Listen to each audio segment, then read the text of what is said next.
महमूद गजनबी एक ऐसा नाम जो कि इतिहास के पन्नों में बहुत ही क्रूर और विध्वंसकारी शासक था, जिसने भारत में इस्लामी शासन लाने का पूरा प्रयास किया और जिसने हिंदुओं के हजारों मंदिरों को तोड़ा। भारत में इस्लामी शासन लाने और आक्रमण के दौरान लूटपाट मचाने के कारण भारतीय हिंदू समाज में उसको एक लुटेरे और विध्वंसकारी क्रूर राजा के रूप में जाना जाता है। महमूद गजनबी के बारे में तो हमने पढ़ा और सुना ही है, जिसके आक्रमण और लूट मार के काले कारनामों से तत्कालीन ऐतिहासिक ग्रंथों के पन्ने भरे हुए हैं।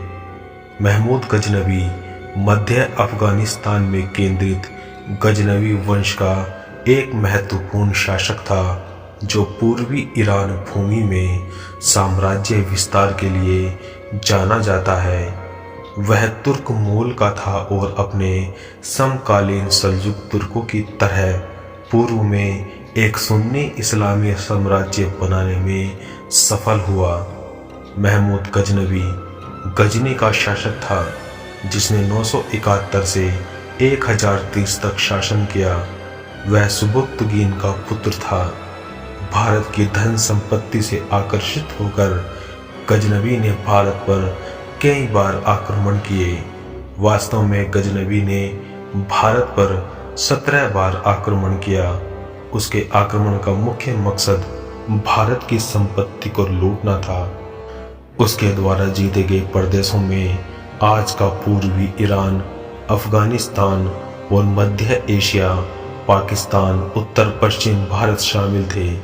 लेकिन क्या आप जानते हैं कि इस क्रूर आक्रमणकारी की मृत्यु कैसे और कब हुई? आज की वीडियो में हम जानेंगे इस तुर्क शासक के बारे में और भारत में इसके द्वारा किए गए हर आक्रमण के बारे में। महमूद गजनवी यमीनी वंश का तुर्क सरदार गजनगी के शासक सुबुक्तगीन का पुत्र था। उसका जन्म 971 ईस्वी में हुआ। 27 वर्ष की आयु में 998 में वह शासनाध्यक्ष बना। महमूद बचपन से ही भारतवर्ष की अपार समृद्धि और धन दौलत के विषय में सुनता ही रहता था। महमूद भारत की दौलत को लूटकर माला माल होने के सपने देखा करता था। उसने 17 बार भारत पर आक्रमण किया और यहाँ की अपार संपत्ति को लूटकर वह गजनी ले गया।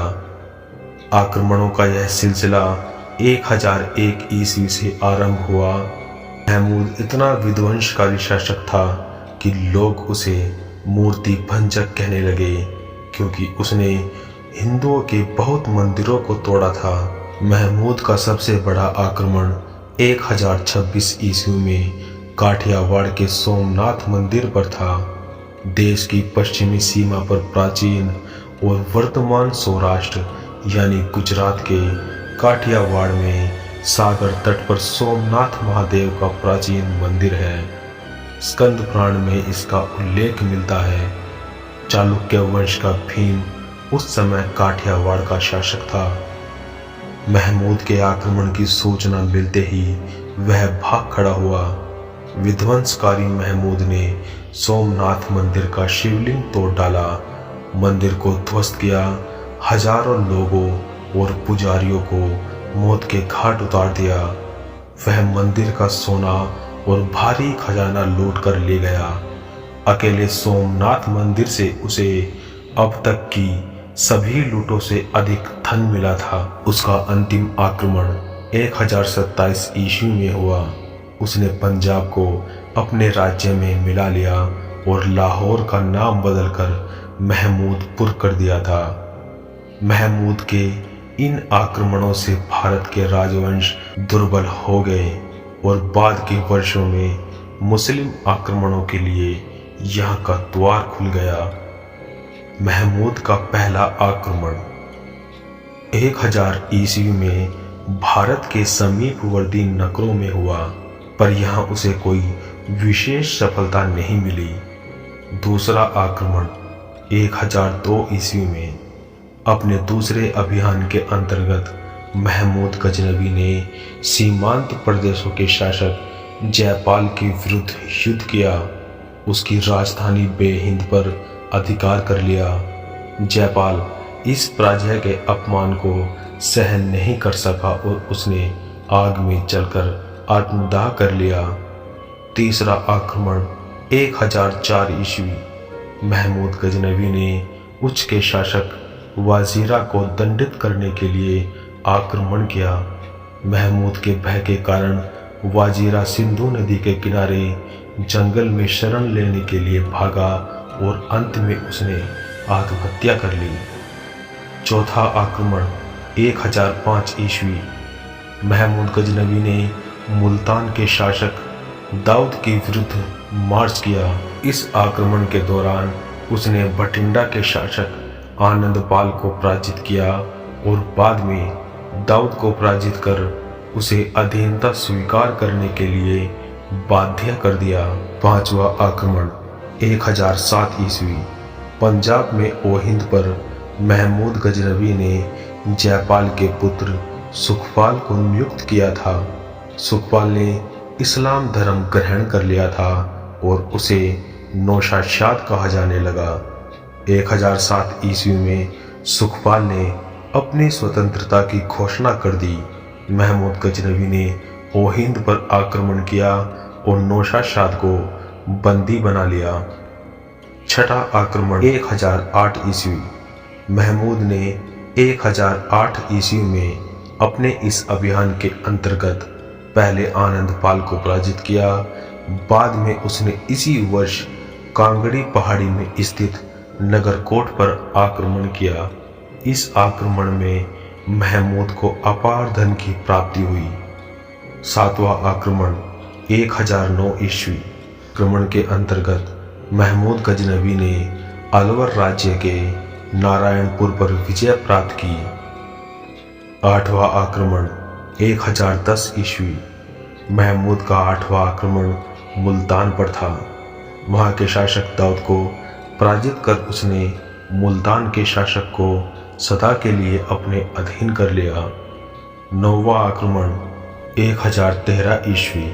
अपने नवे अभियान के अंतर्गत महमूद गजनवी ने थानेश्वर पर आक्रमण किया।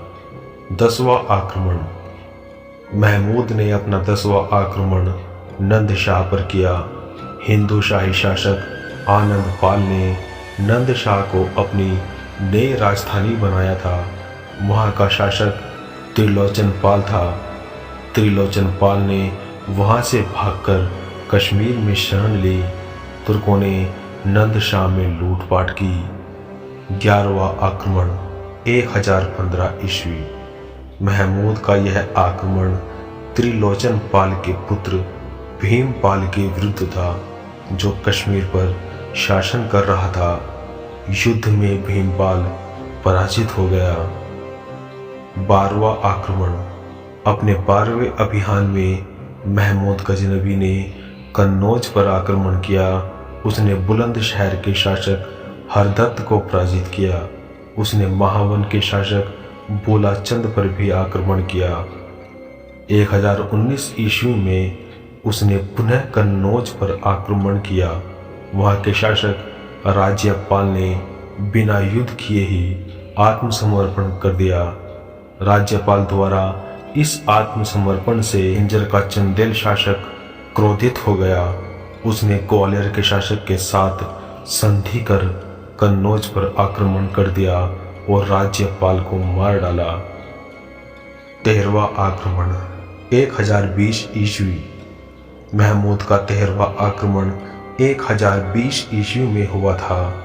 इस अभियान में उसने बारी, बुंदेलखंड, किरात तथा लोहकोट आदि को जीत लिया। 14वां आक्रमण। अपने 14वें आक्रमण के दौरान महमूद ने ग्वालियर तथा कालिंजर पर आक्रमण किया। कालिंजर के शासक गोंडा ने विवश होकर संधि कर ली। 15वां आक्रमण 1024 ईस्वी।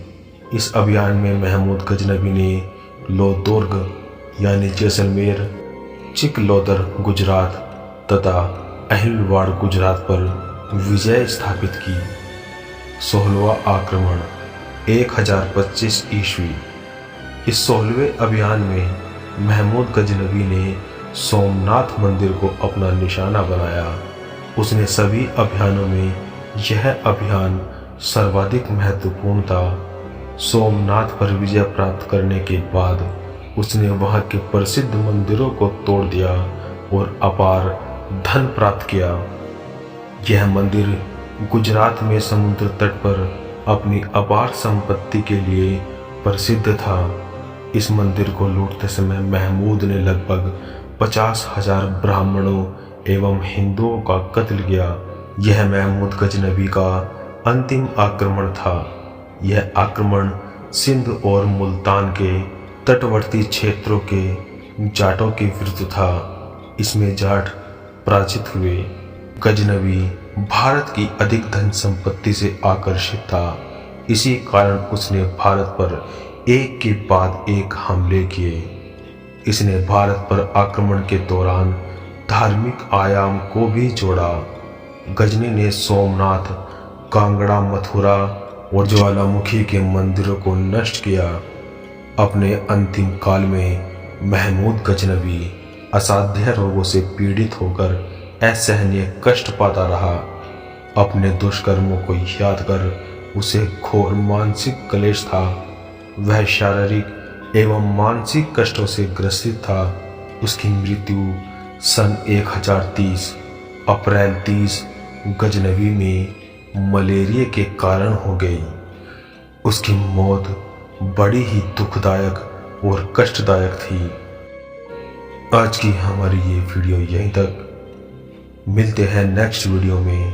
तब तक के लिए बाय एंड टेक केयर।